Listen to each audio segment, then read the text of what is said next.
దేవుడి నియమాలు తప్పినటువంటి వారిని దేవుడు చంపేశాడు. దేవుడు మాట్లాడే చోట సొంత పద్ధతుల్ని ఇష్టానుసారంగా ప్రవర్తించే వారు దేవుడు చంపేశాడు. అక్కర్లా దేవుడికి అటువంటి వారు అక్కర్లేదు. ఎందుకని? దాన్ని చంపడం దేనికి? వారిని చూసి చాలా మంది తమ యొక్క హృదయాలను చెడగొట్టుకుంటారు. అందుకే జీవంగల దేవుని సంఘంలో ఎలా ప్రవర్తించాలో నేర్పించండి, కఠినంగా చెప్పండి. మన ఇంట్లో ఉన్నట్టు జీవంగల దేవుని సంఘంలో ప్రవర్తించకూడదు. ముందే ఆలోచించుకోవాలి, నేను సంఘ సహవాసానికి వెళ్తున్నాను అని డిసైడ్ అవ్వాలి. మనం వెళ్తున్నటువంటి స్థలాన్ని గుర్తుపెట్టుకొని సహవాసంలో ఉండాలి. కాబట్టి మన ప్రవర్తన అన్ని చోట్ల పరిశుద్ధంగా ఉండేలాగా ప్రయత్నం చేయాలి, మరి ముఖ్యంగా సంఘంలో. ఎందుకంటే దేవుడు తన కుమారుని యొక్క మరణ పునరుద్ధానాన్ని జ్ఞాపకం చేసుకునేటువంటి ఈ యొక్క పవిత్రమైనటువంటి స్థలంలో మనము ఎలాగంటే అలా ప్రవర్తిస్తే, తన కుమారుని హేళన చేస్తే తండ్రి సహించలేడు. ఎంతో కృతజ్ఞతగా ఉంటారని దేవుడు ఎదురు చూస్తున్నాడు. కృతజ్ఞతగా ఉంటారని ఎదురు చూస్తున్నాడు దేవుడు. కానీ దానికి రివర్స్లో ఉంటూ ఒప్పుకుంటాడా? ఒప్పుకోడు. పాపిష్టులైన మన కొరకు చనిపోయిన యేసుక్రీస్తు వారినే మనం సన్మానించని మనకంటే అక్రమకారులు ఉంటారా? ఉండరు కదా. కాబట్టి సంఘంలో ప్రతి ఒక్కరు విశ్వాసం ఉండాలి. విశ్వాసం లేని వారు బలపరుచుకోవాలి, వాక్యాన్ని పరిశీలించాలి, విశ్వాసంతో సహవాసం చేయండి. విడువక ఏం చేయాలి? వాక్యం వినటానికి సమయాన్ని కేటాయించాలి. విశ్వాసంగా ఉండటం అనేది ఒక వరం. తెలుసా మీకు? విశ్వాసంగా ఉండటం అనేది వరం. ఎందుకంటే లేని వాటిని కదా క్షమించాలి. కనిపించని వాటిని, అదృశ్యమైన వాటిని ఉన్నాయని మనం నమ్మాలి. మరి అది జరగాలంటే దేవుణ్ణి ప్రార్థించేటప్పుడు ఏమడగాలి? భౌతిక సంబంధమైన అవసరతలు, పిల్లల చదువులు, అలాగే పిల్లల ఆరోగ్యాలు, నా ఆరోగ్యాలు, నా సంపాదన అని ప్రార్థన చేసుకుంటారు. అదృశ్యమైనవి ఉన్నవనుటకు నిజస్వరూపమైనటువంటి నా జీవితాన్ని కనపరుచుకొని లాగున నా విశ్వాసాన్ని బలపరచాలని అడుగుతారా? దేవుణ్ణి ఎప్పుడు కూడా ఏమడగాలి? నేను విశ్వాసంగా ఉండాలి, విశ్వాసంలో బలంగా ఉండాలి. ఎందుకు అడగాలి? మనకేం అలవాటు? చూస్తేనే నమ్మే అలవాటు. మరి చూడని వాటిని నమ్ముతారా? అది అడగాలి దేవుణ్ణి. నేను నిరీక్షించేవాడిగా ఉండాలి. రానున్న రోజుల్లో చూడని వాటిని ఇప్పుడే విశ్వాస నేత్రాలతో చూస్తూ జీవించాలి. అది ఎవరికి సాధ్యం? దేవుడు దీవిస్తేనే ఒకరు నమ్ముతారు. అలాంటి మిగతా వాళ్ళంతా కూడా క్రైస్తవులు వెలువారు అనుకుంటారు. నశించే వ్యక్తులు ఎవరిని వెలువారు అనుకుంటారు? క్రైస్తవులు వెలువారు అనుకుంటారు. ఎందుకంటే వారు నశించేవారు కదా. లోపాలు ఎక్కువ ఉన్న వ్యక్తి ఏం చేస్తాడు? ఎదుటి వ్యక్తుల లోపాలు వెతుకుతాడు. కంటిలో దూలం ఉన్న వ్యక్తి చిన్న నలుసులు ఎక్కడ ఉన్నాయి ఇతరుల కళ్ళల్లో అని ఎదుగుతాడు. ఎక్కడ నశించే వ్యక్తి కూడా క్రైస్తవుల్ని హేళన చేస్తాడు. క్రైస్తవుల యొక్క విశ్వాసాన్ని చిన్నపుచ్చుకునేలాగా వారిని అగౌరవపరుస్తారు. మనం అలా ఉండొద్దు. సంఘంలో అలా ఉండొద్దు. విశ్వాసాన్ని ఒకరొకరు బలపరుచుకునేలాగా ఒకరికొకరు ప్రార్థన చేసుకోవాలి. ప్రార్థనలో నేను జీవిత పర్యంతం వరకు అదృశ్యమైనవి ఉండవని నేను నమ్మునట్లు, విశ్వసించినట్లు నా విశ్వాసాన్ని బలపరచు, నాలో సందేహాలు రాకుండా సహాయం చెయ్యి అని ప్రార్థన చెయ్యాలి. చూడండి, మన యొక్క విశ్వాసంలో మనం నిరీక్షించేది ఇంకొకటి ఉంది. యేసుక్రీస్తు వారు మనకి ఏం దయచేస్తా అన్నాడు?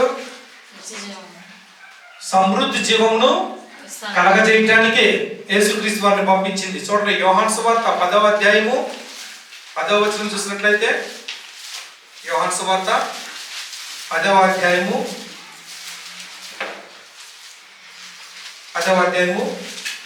10వ వచనం చూసినట్లయితే, దొంగతనమును, హత్యను, నాశనమును చేయుటకు వచ్చును గాని మరి దేనికి రాడు. గొర్రెలకు జీవం కలుగుటకును అది సమృద్ధిగా కలుగు చేయుటకును నేను వచ్చిందని మీతో నిశ్చయంగా చెప్పుచున్నాను.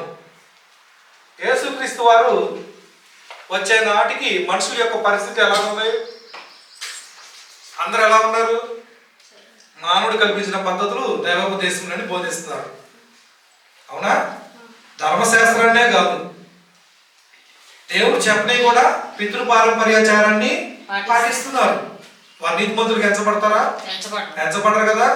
ధర్మశాస్త్రమే నీతిమంతులుగా తీర్చబడినప్పుడు పితృపారంపర్యాచారం నీతిమంతులుగా తీర్చబడుతుందా? తీరుస్తుందా? తీర్చదు కదా. అందరూ కూడా దేవుడు మహిమను పొందలేని స్థితిలో ఉన్నారు. ఎలాగూ? దేవుడు అనుగ్రహించు మహిమను పొందలేని స్థితిలో ఉన్నారు. ఎందుకంటే ప్రతి ఒక్కరూ పాపం చేయొచ్చు, జీవమును పోగొట్టుకొని ఉన్నారు. కానీ యేసుక్రీస్తు వారు వచ్చింది ఎందుకు? అందరికి సమృద్ధి జీవమును కలగజేయటానికి. నిత్య జీవమును స్వతంత్రించుకోవాలంటే భూమి మీద మనము దేవుని యొక్క జీవాన్ని ఏం చేయాలి? వృద్ధి చేసుకోవాలి. దేవుని యొక్క ఉన్నతమైన, నాణ్యమైన, శ్రేష్టమైన గుణ లక్షణాలను మనం ఏం చేయాలి? సంపాదించుకోవాలి. యేసుక్రీస్తు వారు ఆ జీవమును దయచేయటానికి, సమృద్ధిగా దయచేయటానికి యేసుక్రీస్తు వారు వచ్చారు. ఆ జీవమును తాకి చూశారు అపోస్తలులు, తాకి చూశారు. జీవవాక్యమును తాకి చూశారు. జీవవాక్యమును తాకి చూడటం అంటే గ్రంథాన్ని యేసుక్రీస్తు వారిని పర్యాపదాలి తాకి చూశారు. తాను చూసింది, తాము విన్నవి వారు రూఢీపరచుకొని విశ్వాసంలో కొనసాగుతూ పరిశుద్ధాత్మ శక్తి ద్వారా సర్వ సృష్టికి తెలియజేశారు. ఇక మనకి మళ్ళీ అద్భుతాలు కావాలా? సూచక్రియలు కావాలా? ఇంకా అవసరం లేదు. రాయబడిన వాక్యానికి సాక్ష్యం పరిశుద్ధాత్ముడు, తండ్రి, అలాగే యేసుక్రీస్తు వారి సాక్ష్యంగా ఉన్నారు. నేను వచ్చేటప్పుడు చూశాను బయట అద్భుతమైన రాత్రి అంట. ఏది? పోస్టర్లు వేశారు. అద్భుతములు జరుగు రాత్రి అంట. మరి అద్భుతాలు జరుగుతున్నాయంటే అందరూ పొలవమని వెళ్తారా? స్వార్థ గుడికి కాదు, ఇప్పటికే ఉండే చూసుకోండి వెళ్ళి. అద్భుతములు జరుగు రాత్రి అంట. అవిశ్వాసులు, దేవుని ఎరిగిన వారు సైతము అద్భుతాలు జరుగుతున్నాయంటే పరిగెడతారా? అద్భుతాలు కావాలి. ఏంటి అద్భుతాలు? తాము చేసిన తప్పులు పోవాలి, తాము చేసినటువంటి పాపాలు, అలాగే ఇతరులకు చేసిన అన్యాయం అవతల వాళ్ళు మర్చిపోవాలా? అద్భుతం అంటే వద్దు. మనమే ఒక అద్భుతం, మన శరీర నిర్మాణమే ఒక అద్భుతం. అవునా? భూమి ఆకాశములు దేవుడు వాటిని తన యొక్క జ్ఞానం చేత ఉంచాడు. వీటిని చూస్తే చాలు దేవుడు ఉన్నాడని. అద్భుతములు, సూచక్రియలు, మహత్కారం చూసిన ఇశ్రాయేలీయులకు లేని విశ్వాసం వీళ్ళకి వచ్చిద్దా? అది కాబట్టి క్రైస్తవుడికి మరో ప్రత్యేకమైన అద్భుతాలు ఏమి అక్కర్లా. ఆత్మీయ స్వస్థతలు చాలు మనకి. అర్థమవుతుందా? మన విశ్వాసమే నిత్య జీవానికి నడిపిస్తుంది. కాబట్టి దేవుడు విశ్వాసంగా కొనసాగమని చెప్పాడు. విశ్వాసం లేకుండా ఎన్ని అద్భుతాలు జరిగినా వారు దేవునికి ఇష్టలుగా జీవించలేరు. విశ్వాసం వల్లనే దేవునికి ఇష్టలుగా జీవించగలరు. కాబట్టి క్రైస్తవులు సమృద్ధి జీవమును యేసుక్రీస్తు క్రైస్తవులు కలగజేయటానికి భూమి మీదకి వచ్చాడు. ఆయన యందు విశ్వాసం ప్రతి ఒక్కరూ నశింపకుండా ఉండినట్లు నిత్య జీవమును కలగజేయటానికి దేవుడు ఏం చేస్తాడు? యేసుక్రీస్తు ద్వారా జీవమును, సమృద్ధి జీవాన్ని కలగజేస్తున్నాడు. అందుకే చూడండి, సమృద్ధి జీవమును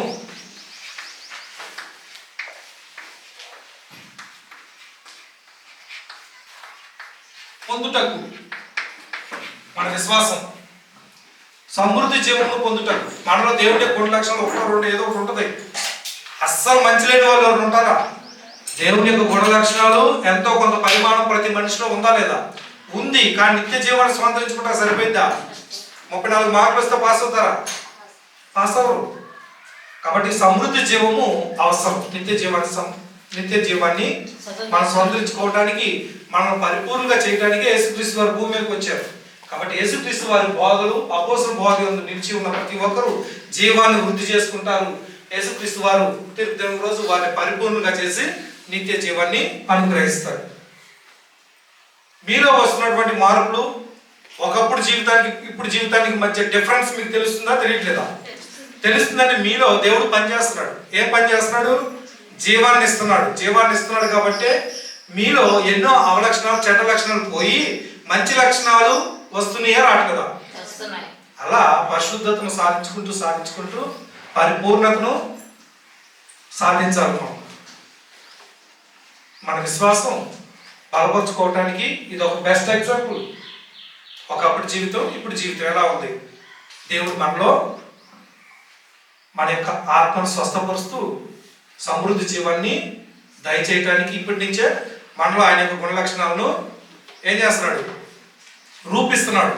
యేసుక్రీస్తు లాంటి సారూప్యాన్ని రూపిస్తున్నాడు. నెక్స్ట్, క్రైస్తవులు తమ జీవితాన్ని అర్థవంతంగా చేసుకోవటానికి విశ్వాసం కలిగినటువంటి క్రైస్తవులు చేసేటువంటి పని ఏంటంటే సువార్త వ్యాపించే నిమిత్తం, సువార్త వ్యాపించే నిమిత్తం ఏం చేస్తారు? సహాయకులుగా ఉంటారు. సహాయకులుగా ఉంటారు. సహాయకులుగా ఉండటం అంటే దేవుడి పని జరిగే చోట అక్కడ నా అవసరం ఏమైనా ఉందా, దేవుడి పనిలో పాల్గొంచుకోవడానికి నా అవసరం ఏమైనా ఉంటుందేమో. ఆ అవసరం ఎప్పుడు ఉంటుందో చెప్పండి. పని స్టార్ట్ అయిపోయిన తర్వాత, ఉదాహరణకి కృతజ్ఞత కుడికలు పెట్టుకున్నప్పుడు కానీ, ఆరాధన జరిగేటప్పుడు కానీ, బైబిల్ క్లాస్ జరిగేటప్పుడు కానీ, సహోదరుల యొక్క అవసరతలు స్టార్ట్ అయిపోయినాక ఉంటాయా, ముందే ఉంటాయా? ఒక 5 నిమిషాలు 10 నిమిషాలు ముందుంటే దేవుని పని చేసే అవకాశం ఉంటుంది. ఎప్పుడు చేసే వాళ్ళే చేస్తారు కదని చెప్పి వారికి విడిచిపెట్టి మనం 5 నిమిషాల తర్వాత 10 నిమిషాల తర్వాత వచ్చామనుకోండి, దేవుని పని చేసే అవకాశం దేవుడు మీకు ఇస్తారా? మరి దీవెనలు ఎలా వస్తాయి? దీవెనలు రావు. ఏదో ఒక రోజు మిస్ అయ్యారంటే అనుకోవచ్చు. ప్రతిసారి మీరు లేట్కి వచ్చారనుకోండి, మరి పరిశుద్ధతల అవసరతల్లో మీ వంతు శ్రమ చేయటానికి, పరిచారం చేయటానికి అవకాశం ఉందా? అంతా సహోదరులు రెడీ చేసిన తర్వాత వస్తే మనం ఏం చేయమా? పరిశుద్ధుల అవసరతలో మనం ఏం పని చేయమా? అవసరం లేదా? క్రియల గ్రంథంలో ఏం అవసరం లేదా? మన పేరు అవసరం లేదా? చెయ్యాలి అనుకుంటే కృతజ్ఞత కూడికలు జరిగే చోట, అలాగే సువార్త వ్యాప్తి చెందాలి అనాల్సిన చోట నీ వంతు పని చేయడానికి నీకు ఇష్టం ఉంటే ఏం చేయాలి? వేగిరి పడాలి, ముందుండాలి. మనం పరిచారం చేయించుకునే వారంగా ఉండడానికి ఇష్టపడదు. పరిచారం చేసేవారుగా ఉండాలి. చేసేవారుగా ఉండాలంటే చేసే సమయంలో ఉంటారా, అంతా చేసేసిన తర్వాత వస్తారు? మీకు తెలుసు దేవుని పని చేయడానికి ఎప్పుడు పనులు ఉంటాయో మీకు తెలుసా తెలీదా? ఆ సమయంలో ఉండాలి. ఈరోజు పని ఉంది అన్నప్పుడు ఆ సమయంలో ఉంటే పని చేసే అవకాశం ఉంటుంది. కాదు తర్వాత వెళ్తే పనులన్నీ అయిపోతాయి. అయిపోయిన తర్వాత ఇక్కడ చేయడానికి ఏ పని ఉండదు. దేవుడి పని మనం చేయం, కానీ దేవుడి మాత్రం మన పనులు చేయాలనుకుంటాం. కరెక్టేనది? చెప్పిన పని చేస్తే చాలు. దైవజనులకు, స్వార్థ ప్రకటించే వారికి, బోధకుడికి గిన్నెడు చన్నీళ్ళు ఇస్తే దేవుడు అది మర్చిపోడు. ఎంత కాస్ట్ ఉంటుంది గిన్నెడు చన్నీళ్ళు? చాలా కాస్ట్ ఉంటుందా? కానీ బాగా దీవించబడతారు. దేవుడి పనిలో సహకరించే క్రైస్తవులుగా ఉండాలి. సువార్త వ్యాపించే పనిలో మీరు చేయగలిగింది చెయ్యాలి. ఎప్పుడు నువ్వు చేయగలవో నీకు తెలుసు కాబట్టి ఆ సమయంలో ఉండాలి. ఆ సమయంలో ఉండకుండా అయిపోయిన తర్వాత వస్తే నేను వచ్చేసరికి పని లేదంటారా? పని ఉన్నప్పుడు నువ్వు రాలేదా? పని ఉన్నప్పుడు రాదు చాలా మంది. పని ఉంటుంది ఆ సమయంలో. ఆ సమయంలో ఎవరు రాదు. పని లేనప్పుడు కనబడదు. చాలా పనులు ఉంటాయి, ఎర్లీగా వస్తాయి, కొత్త ఆలోచనలు వస్తాయి. అది చేద్దాం, ఇది చేద్దాం. లేదు, మనమంతా కూడా దేవునికి చెందాల్సిన మహిమను చెందనీయకుండా, దేవుని పని చేయకుండా, క్రియల గ్రంథంలో మన పేరు రాయబడకుండా ఏ పనులు చేయకుండా ఏం చేస్తున్నాం? జస్ట్ ఇన్సూరెన్స్ మీటింగ్ పెడతారు కదా, జస్ట్ సమయానికి వస్తే చాలండి. మనకు ఆ పనులు చెప్తారా? చెప్పరు. వారి ఉద్దేశం ఏంటి? ఇన్సూరెన్స్ కట్టించుకోవాలి, పాలసీ కట్టించుకోవాలి, కాబట్టి పనులు చెప్పరు. కానీ మన దగ్గర ఏంటి? మంది దేవుణ్ణి సంతోషపరచడానికి మన వంతు ఏదో ఒక పని చెయ్యాలి. దేవుడు సంతోషం పెట్టి ఇక్కడి నుంచి వెళ్ళాలి. దేవుడు బాధ పెట్టకూడదు. మీరు అలా చేస్తూ పవిత్రమైన చేతులు ఎత్తి ప్రార్థన చేయండి. దేవుడు మీకు అన్ని విషయాల్లో సహాయం చేస్తారు. పవిత్రమైన చేతులు ఎత్తడం అంటే ఏంటి? దేవుడి చిత్తానికి లోబడుతూ, పరిశుద్ధపరచబడుతూ ప్రార్థన చేయండి. దేవుడు అంగీకరిస్తాడు. దేవుడి పనులు తప్పించుకుంటూ, దేవుడి సమయాన్ని దొంగిలిస్తూ నా కుదిరిన సమయంలో అటెండ్ అవుతూ ఏ పని చేయకుండా మీరు ఎత్తే చేతులు పవిత్రమైన చేతులు అవుతాయా? అవనే అవ్వు. అందుకే చాలామంది దీవెన పొందరు. చాలామందికి దేవుడు తన శాంతిని అనుగ్రహించకపోవడం కారణం ఏంటంటే అసలు దేవుని పనికి సహకరించరు. దేవుడు ఇచ్చిన ఆరోగ్యాన్ని దేవుని పని కొరకు వినియోగిస్తున్నారా? వినియోగించకపోతే దేవుడు నీ పని కూడా చేయడు. మంచి కార్యాలు చేయడానికి మనసు రానప్పుడు పాపిష్టుల మీద మన కొరకు దేవుడు ఎందుకు చేయాలి? కాబట్టి సువార్త వ్యాపించాలన్నది దేవుని ఉద్దేశము. సువార్త వ్యాపించే నిమిత్తం ఏమేమి చేయాలో సహోదరులు దృష్టి ఉంచండి. సువార్త వ్యాపించాలంటే నేనేం చేయాలి? ఏదైనా కార్యక్రమం పెట్టుకున్నప్పుడు నా వంతు నేనేం చేయాలి? ఆ చాలే వాళ్ళిద్దరు చేతులు ఎత్తారు కనుకుంటారు. అంటే సంఘంలో ఒకళ్ళిద్దరు పనిచేసేది అందరూ చేయాలి. అందరూ నిర్ణయించుకోవాలి, నేను ఈ పని చేయాలంటే సంఘం ఏమైంది? క్షేమాభివృద్ధి చెందింది. సంఘం క్షేమాభివృద్ధి చెందింది. వ్యాప్తి చెందాలంటే ఒకళ్ళే చెప్పాలి సువార్త. ఎంతమంది స్నేహితుల్ని, ఎంతమంది బంధువుల్ని, ఎంతమందిని దేవుడు మీకు పరిచయం చేస్తున్నాడు. ఎప్పుడైనా నోరు తెరిచి చెప్తున్నారు సువార్త. దేవుని వద్ద నడిపించడానికి ప్రయత్నం చేస్తున్నారు. ఎంత విద్యుత్ అంత పంటే కోసుకుంటారు. దేవుని పని ఎంత చేస్తే అంత పంట వచ్చింది మీకు. దేవుడు పరిశుద్ధుడు, నీతిమంతుడు. మనకి ఎవరైనా సహాయం చేస్తే వారికి ఏదో చేయాలని చెప్పి జేబులో డబ్బులు పెట్టడం, వారికి ఏమైనా అదే టైంలో కూల్ డ్రింక్ ఇప్పించడం, ఏదో కొనిపించడం చేస్తాం. మనకున్న నీతి దేవుడికి లేదా? దేవుడు పని చేస్తే మీరు ఊహించు వాటన్నిటికంటే ఎక్కువగా ఆయన ఇస్తాడు. అడుగు వాటన్నిటికంటే, ఊహించు వాటన్నిటికంటే ఎక్కువగా ఇస్తాడు. కొద్దిపాటి పని చేస్తే అసలు మనకు ఆ మనసే రాదు. పనులున్న సమయంలో ఇక్కడ అసలు ఎవరికి కనపడం. పనులు లేనప్పుడు, పనులన్నీ అయిపోయినప్పుడు వస్తాయి. ఏదైనా ప్రోగ్రాం పెట్టుకున్నామంటే ఒక పావు గంట ముందు, అరగంట ముందు ఉంటే దేవుని పని చేసే అవకాశం ఉంటుంది. కానీ చెయ్యం, ఏమీ చెయ్యం. మొన్నే చెప్పాను నేను, ప్రచారం చేయాలనుకునే వారి మనసు ఎలాంటిదై ఉండాలి? తను తగ్గించుకోవాలి. తమ గురించి తాము ఎక్కువగా ఊహించుకునేవారు, హెచ్చించుకునేవారు పరిచారం చేయలేరు. పరిచారం చేసే మనసు లేకపోతే వారు పరలోక రాజ్య సంస్కృతిలో వారు ఏమంటారు? యేసుక్రీస్తు లాంటి వారే పరలోకంలో ఉంటారు. అది కాబట్టి సువార్తను వ్యాపించే నిమిత్తం సహాయకులుగా ఉండేవారు ఏమై ఉన్నారు తెలుసా? వారు ధన్యులు అన్నాడు. ధన్యులు అంటే ఏంటి తెలుసా? వీరిని దేవుడు సంతోషంగా ఉంచుతాడు. ఏ చేస్తే మీరు సంతోషంగా ఉంటారు దేవుడు తెలుసా తెలీదా? అది చేస్తాడు మీ జీవితంలో. మిమ్మల్ని సంతోషంగా ఉంచుతాడు. నువ్వు చేసిన పనికి దేవుడు ఎంతో సంతోషించాడు. దేవుడు సంతోషించిన వెంటనే నీకేమి ఇవ్వకుండా ఉంటాడా? సంతోషాన్ని ఇస్తాడు. వారు ధన్యులు.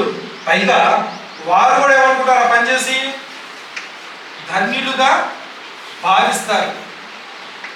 నా జీవితంలో నేను చేసే మహత్తరమైన గొప్ప పని ఏదైనా ఉందంటే సువార్త పరిచర్య. ఆ పరిచర్యలో నేను పనిచేసాను అని లోపల ఎంతో సంతోషిస్తారు క్రైస్తవులు. విశ్వాసం గలవారు మాత్రమే ఆ పనులు చేయగలరు. మన జీవితంలో చేసే ఎన్నో పనుల్లో గొప్పగా చెప్పుకోగలిగిన పని ఏదైనా ఉందంటే సువార్త పరిచర్య. ఒక నశించే ఆత్మకు సువార్త చెప్పి చూడండి, దేవుళ్ళకి నడిపించండి. మీకు ఎంత సంతోషాన్ని దేవుడు ఇస్తాడో చూడండి ఒకసారి. మనం ఏమి చేయం, వస్తాం వెళ్తాం. మత శాఖలో ఉండే సంస్కృతి అన్నమాట. మత శాఖలు అంతే కదా, రావటం వెళ్ళటం అంతే అయిపోయింది. అలా ఉండకూడదు. క్రీస్తు సంఘంలో సంఘం క్షేమాభివృద్ధి చెందినట్టు అప్పట్లో అందరూ పనిచేసేవారు. తన వంతు దేవుడి ఇచ్చిన తలాంతులు బట్టి, సామర్థ్యాన్ని బట్టి అందరూ పనులు చేసేవారు. కాబట్టి ఎందరినో ఆ పనిచేసిన వారు ఏం చేస్తున్నారు? నిత్య జీవంలోనికి నడిపిస్తున్నారు. ఎంత మంచి పని! నిత్య నాశనంలోనికి వెళ్ళవలసిన వ్యక్తుల్ని మీరు నిత్య జీవంలోకి నడిపిస్తున్నారంటే యాక్చువల్గా ఆ సంకల్పం ఏముంది? దేవుంది కదా. దేవుని సంకల్పాన్ని మీ హృదయంలో ఉంచుకొని ఆ పనిలో మీరు పాలుభాగస్తులుగా ఉన్నారంటే మీరు దేవుని పని చేస్తారు, దేవుడు ఎంత సంతోషిస్తాడు. యేసుక్రీస్తు కలిగిన ఈ మనసును మీరు ధరించుకొనుడి అన్నాడు. యేసుక్రీస్తు పని అదే కాదు చేసేట పని. మరి ఆ పని మనం చేస్తున్నామంటే క్రీస్తు సారిపోయి మనలో సంతరించుకుంటుందా లేదా? మరి ఆ పని చేస్తున్నామా? చేసేవారు ధన్యులు, అటువంటి వారు పవిత్రమైన చేతులు ఎత్తి ప్రార్థిస్తే దేవుడు వింటాడు. అటువంటి వారి ప్రార్థన దేవుడు వింటాడు. ప్రార్థన చేయండి చేయండి అంటారు చాలా మంది. పవిత్రమైన చేతులెత్తి ప్రార్థన చేయాలి. మీ యొక్క శరీర అవయవాలు సజీవ యాగంగా దేవుడికి సమర్పించుకోవాలి. దేవుడి పనిలో దేవుడు మీకు ఇచ్చిన ఆరోగ్యాన్ని వినియోగించాలి, మీ శ్రమను వినియోగించాలి, దేవుడి పనులు చేయాలి. పనులున్న సమయంలో అటెండ్ అవ్వాలి. పనులు అయిపోయిన తర్వాత కాదు. ఆ చేయటానికి ఎంతో ఏం చేయాలి? అతిశయపడాలి. దేవుడి పని చేసే అవకాశం దేవుడు నాకు ఇచ్చాడు, మీకు మీరు అనుకోవాలి. మీకు ఇది ఎవరో అవకాశం ఇవ్వరు. దేవుని పని చేయడానికి మనిషి కూడా అవకాశం. దేవుని పని తన పని చేయించుకోవటానికి దేవుడు ఇస్తేనే చేస్తారు. ఆ పని గుర్తుపెట్టుకోండి. దేవుని పని దేవుడు ఇస్తేనే చేస్తారు అవకాశం. కాబట్టి దేవుడు నాకు ఇచ్చిన అవకాశం అని ధన్యతగా భావించి అనేకమైన నశించే ఆత్మలను నిత్య జీవంలో నడిపించే పనిలో నేను పాలుభాగస్సుగా ఉన్నందుకు దేవునికి కృతజ్ఞతలు అని అనుకుంటారు. కాబట్టి దేవుడి పనిలో పాలు పంచుకోవడం అనేది ఆజ్ఞ. దేవుని పనిలో పాలు పంచుకోవాలి. ఏ పని అయినా సరే ఆజ్ఞని చూడండి. మార్కు సువార్త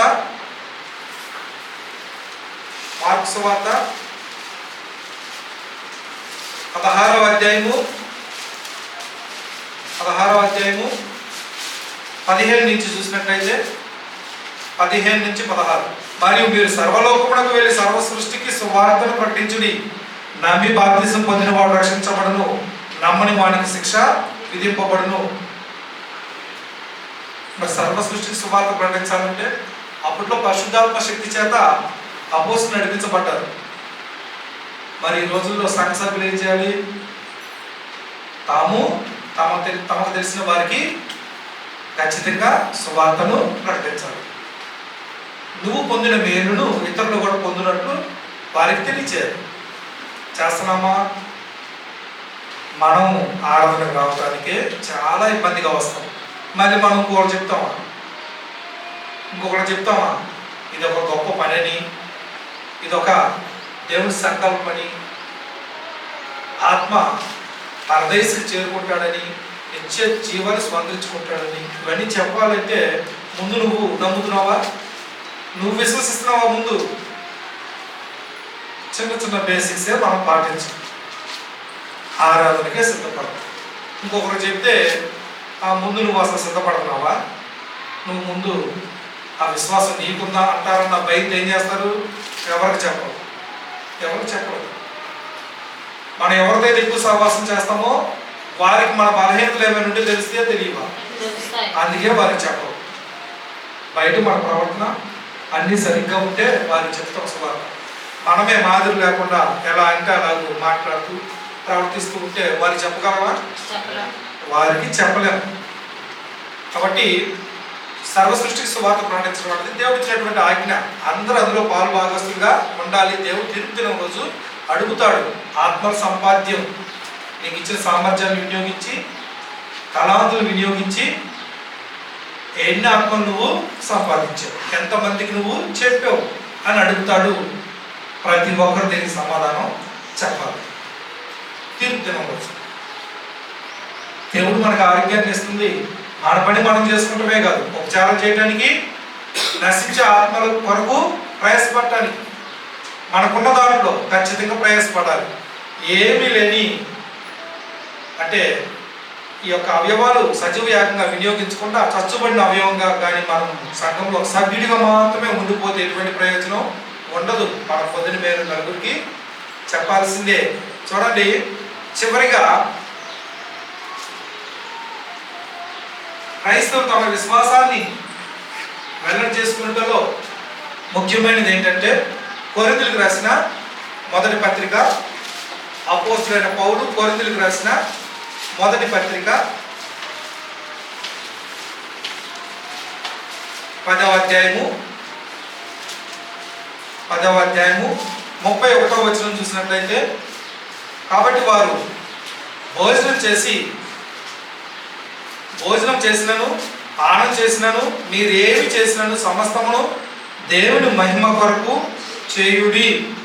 భోజనం చేసిన, పానం చేసిన, మీ నోట్లోకి ఏదైనా వెళ్తున్నప్పుడు మేము సంతృప్తి పరిచేవి, సంతోషపరిచేవి, వెళ్తున్నప్పుడు మందులు వేసుకునేటప్పుడు కూడా ఏం చేయాలంట? దేవుని మహిమపరచాలి. ఎందుకు దేవుని మహిమపరచాలి? అవి దయచేస్తుంది దేవుడే అని ఎవరైతే నమ్ముతారో వారు మాత్రమే ఏం చేస్తారు? దేవుడికి కృతజ్ఞతాస్తులు చెల్లించి దేవుని మహిమపరుస్తారు. తెలియని వాళ్ళ సంగతి పక్కన పెట్టేసారు. తెలిసిన వాళ్ళు ఏం చేయాలి? తినేటప్పుడు, తాగేటప్పుడు దేవునికి కృతజ్ఞతలు చెప్పాలి. అవి లేక చాలా మంది చనిపోతున్నారు. మనం చాలా గొప్పవాళ్ళని చెప్పేస్తున్నాడు దేవుడు. దేవుని వరం, మనం ఏది పొందుకున్నా వరం అది ఉచితంగా ఇస్తున్నాడు తప్ప మనలో అర్హతలను చూసి మనకు కల్పింపట్ల దేవుడు. సరిగ్గా మన అర్హతలు చూస్తే మనం తినడానికి యోగ్యులము కాము. అందుకే మీరు ఏ పని ప్రారంభించినా దేవుని మహింపరచండి. ఇల్లు కట్టుకునేటప్పుడు, వస్తువు కొన్నప్పుడు, అలాగే మీరు ఏదైనా మంచి పని స్టార్ట్ చేసేటప్పుడు, ప్రారంభించేటప్పుడు ఏం చేయాలి? ఆయన నాకు ఈ అవకాశం ఇచ్చావు, ఈ పనిని నేను ప్రారంభిస్తున్నాను కాబట్టి ఇది నీ సహాయం లేకుండా ఇది సక్సెస్ అయితే కాదు అని చెప్పి ప్రార్థన చేయించుకుంటాం. మీరు ప్రార్థన చేసుకుంటాం. దేవుని మహిమపరిచేటువంటి పనులు చెయ్యాలి. ప్రతిది కూడా మీకు ఏదైతే సంతృప్తిని, ఆనందాన్ని కలిగిస్తుందో ఆ పనులన్నీ కూడా పరలోక సంబంధమైనవి. వాటి కొరకు ఏం చేయాలి? మనం దేవుణ్ణి ఆ క్షణాన జ్ఞాపకం చేసుకొని దేవుని మహిమపరిచే విధంగా మనం ప్రవర్తించాలి. పిల్లలు పాస్ అయిన పిల్లలకు దేవుడు ఈ సంవత్సరం అంతా దీవించినందుకు, అలాగే దేవుని కృప వర్ధిల్లుతున్నందుకు, ఆత్మీయంగా వర్ధిల్లుతున్నందుకు, ఇంకా మీకు మేలైన మీ కుటుంబంలో ఏవి మీకు దేవుడు కనపరిచిన ఏం చేయాలి? దేవునికి మహిమకరమైన పనులు చేయండి. కృతజ్ఞతలు చెప్పండి. కృతజ్ఞత కూడికలు పెట్టుకొని ఇంట్లో పరిశుద్ధులతో కలిసి సంతోషించండి. ఇది మీ విశ్వాసాన్ని లోకానికి తెలియజేసేటువంటి క్రియల్లో ఇది చాలా ఇంపార్టెంట్. అర్థమవుతుందా? సంవత్సరం అంతా కాపాడినందుకు పుట్టినరోజులు చేసుకుంటారు. ఎవరు గుర్తు రావాలి? ఫస్ట్ నూతన సంవత్సరాన్ని నీకు దయచేసి దేవుడు గుర్తు రావాలి. ఆత్మీయ పుట్టినరోజు యేసుక్రీస్తు వారు చేసిన త్యాగము మీరు అంగీకరించారు. అవునా? యేసుక్రీస్తు విశ్వాసంతో రక్షించబడ్డారు. అవన్నీ జ్ఞాపకం చేసుకొని పరిశుద్ధులతో కలిసి, విశ్వాస గృహంతో కలిసి సంతోషించాలి. ఎలా సంతోషించాలి? ఆ రోజు మనం దేవుని వాక్యాన్ని ధ్యానించి ఆ రోజు మనం సెలబ్రేట్ చేసుకోవాలి. ఇది అలవాటు చేసుకోవాలి. మహింపరిచే పనులు చేస్తున్నాం మనం. ఏం చెయ్యండి, దేవుడు సంతోషం పెట్టండి.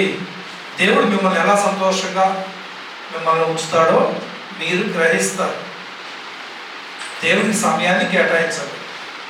ఎంతసేపటికి స్వార్థంగా ఆలోచించకండి. దేవుడిపై ఆధారపడాలి. ఇప్పటికే చాలామంది దేవుని ద్వారా దీవుని పొందుకున్నటలో చాలా వెనకబడిపోయారు. ఎందుకని? మనం ఆయన తట్టు తిరిగితే ఆయన మన తట్టు తిరుగుతాడు. మనం తిరగకుండా చాలా సమయాన్ని వ్యర్థం చేసుకున్నాము, చాలా వెనకబడి ఉన్నాం. వాటన్నిటిలో మనం మారు మనసు పొందాలి. కాబట్టి సమస్తమును దేవుని కొరకు, సమస్తములోనే అన్నీ ఉన్నాయి. సమస్తమును దేవుని కొరకు,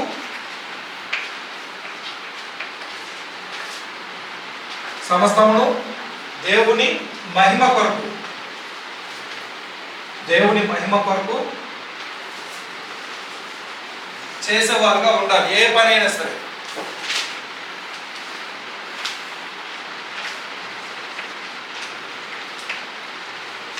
చేసేవారుగా ఉండాలి.